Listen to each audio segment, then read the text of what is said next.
สวัสดีครับท่านผู้ชมท่านผู้ฟังกลับมาพบกันเช่นเคยครับสำหรับเรื่องเล่าข่าวชาวบ้านครับวันนี้เสนอตอนความเหงาเป็นเหตุหนุ่มเหงานะครับชวนสาวลงสนามรักเจอตอล่อคาห้องเบอร์13เหตุการณ์อุทาหรณ์เกิดขึ้น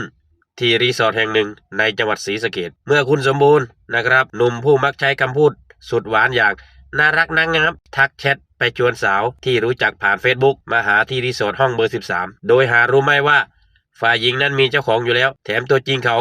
ก็แรงใช้เล่นนะครับเรื่องราวเริ่มจากฝ่ายหญิงมักลงสตอรี่ในเชิงเศร้าเหมือนคนโสดเวลาทะเลาะกับแฟนทำให้คุณสมบูรณ์นะครับที่เฝ้าติดตามอยู่รีบเข้าไปดามใจทันทีจนกระทั่งคืนเกิดเหตุ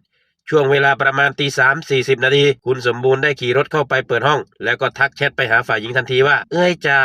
ว่างมาหาบออยู่รีสอร์ทห้องเบอร์13รอนะพร้อมส่งรูปห้องไปยืนยันความพร้อมแต่คนที่มาเคาะประตูห้องกลับไม่ใช่สาวสวยที่หวังไว้นะครับแต่เป็นนายณัฐพงษ์แฟนตัวจริงที่ถือ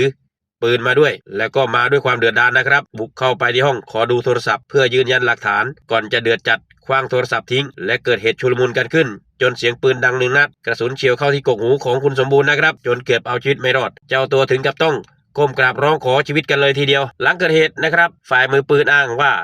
ปืนลั่นและไม่ได้ตั้งใจฆ่าส่วนทางด้านของฝ่ายหญิงนะครับยืนยันว่าตนเองบริสุทธิ์ใจไม่ได้เล่นด้วยและเตือนฝ่ายชายที่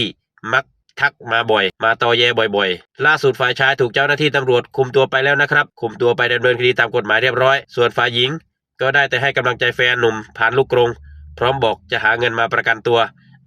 อันนี้ก็เตือนภัยกันนะครับสำหรับใครที่